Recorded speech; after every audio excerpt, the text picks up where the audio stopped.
Այսօր նայում էի երկրի վարչապետի եւ ՀԵՑ-ի կառավարչի վիդեոն, որտեղ նրանք խոսում էին ինչ խնդիրներ կա ՀԵՑ-ում։ Եվ ցանկություն առաջացավ ներկայացնել այլընտրանքային տեսակետը, իրականությունը, որպեսզի դուք բոլորդ հասկանաք, թե ինչից էին խոսում, ինչն էր ճիշտ, ինչը սխալ։ Իմ հետ կլինի պարոն Սողոմոնյանը, ՀԵՑ տնօրենների խորհրդի ղեկավարի խորհրդական Ողջույն, Նիկոլ ջան, ո՞նց եք։ Նարեկ ջան, լավ եմ։ Եկեք անցնենք գործի։ Հիմա մենք ձեզ կներկայացնենք, թե ինչ է խոսել Նիկոլ Փաշինյանն ու Ռոմանոս Պետրոսյանը, եւ նաեւ կներկայացնենք, թե որն է իրականությունը։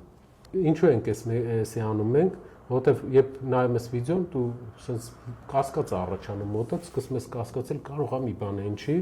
Ուզում եմ կետ առ կետ անցնենք, որ բոլորը տեսնենք, թե որտեղ մի բան է ինչի։ Ի սկզբանե բարձր ղեկավարության, մասնաճյուղի տնօրենների, գլխավոր տնօրեն եւ տեղակալների կարգավճարները վերջիններիս կամովին հրաժարվելու արդյունքում մի քանի տասնյակ միլիոն դրամի գնահատություններ ձևավորվեցին։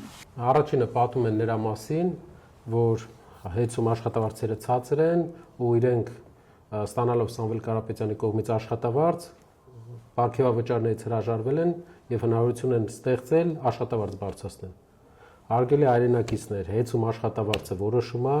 հանրային ծառայությունների կարգավորող հանձնաժողովը, որը արգելում է ավելի բարձր աշխատավարձ վճարել։ Նույն բեցում նույն աշխատավարձն է։ Եթե դուք այդպիսի լավ տրամադրվածություն ունեք մարդկանց հանդեպ, որ ուզում եք աշխատավարձ բարձրացրեք, բեցում ինչու աշխատավարձը նույն չափ, ինչքան ՀԵՑ-ում, որտեվ նույն հանրային ծառայությունների կարգավորող հանձնաժողովն է որոշում։ Ասեմ ավելին, ի տարբերություն բեցի, ՀԵՑ-ում վերջի տարիների ընթացքում Սամվել Կարապետյանը իր անձնական միջոցներից 11 միլիարդ դրամ է հատկացրել ավելյալ աշխատավարձ տալու համար կամ աշխատավարձը մարդկանց բարձր պահելու համար, որը ոչ մի սակագնի հետ կապ չունի, իր միջոցներից է։ Այսինքն նրանք խոսում են նրա մասին, որ ՀԵՑ-ում ղեկավարության աշխատավարձը բարձր է, աշխատակիցների աշխատավարձը ցածր է, ուզում եմ ձեզ տեղակ պահել, որպեսզի հակադրություն ստեղծեն, ինչպես միշտ իրանք ղեկավարություն եւ անձնակազմ հակադրություն են ուզում ստեղծեն, ուզում եմ ձեզ տեղակ պահել, որ իրենք թող բեցով զբաղվեն, բեցում էլ նույն վիճակն է, բեցը պետական է, իրենցն է, բայց բեցում ինչու չեք փոխում, ՀԵՑ-ում եք փոխում։ Միակ նպատակը ձեր ուղղակի արդարացնելն է, խլելը։ Ավելեմ, այդ աշխատավարձը ձևավորվում է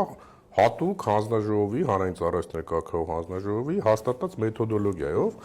որը գիտականահենք մեթոդոլոգիա է, այսինքն ամեն անգամ այդ աշխատավարձը չի հաշվարկվում տարբեր ձևա, այդ նույն մոտեցումն է թե բեցում, թե ատոմականում, թե մնացած տեղերում, որոնք որ համարում են բնական մենաշնորհի սուբյեկտ, ունեն լիցենզիա եւ գտնում են պետական հանրային ծառայությունների կարգավորող հանձնաժողովի ներքո։ Իմիջիայլոց մի նրբություն էլ ասեմ, աշխատավարձի ֆոնդը հաշվելիս ըստ գործող պետական ստանդարտների սահմանվում է նաև աշխատողների թվաքանակը, այսինքն ոչ միայն մենք ենք որոշում քանի հոգի աշխատի, հենց այդ կարգավորման տիրույթում մենք սահմանափակ ենք թե աշխատավարձի տարեկան ֆոնդով, թե աշխատողների քանակով։ Բայց չնայած դրան, Սամվել Կարապետյանը 28 միլիոն դոլար իր գրպանից վճարել է 11 միլիարդ, որ աշխատավարձերը հնարավորինս բարձր պահի կամ ավել մարդ պահի աշխատանքի, պարզ ասենք, հասարակ քաղաքացին դրա համար չի վճարում։ Հասարակ քաղաքացին հավելյալ աշխատավարձերի համար չի վճարում ենք մենք, վճարում է Սամվել Կարապետյանը իր միջոցներից։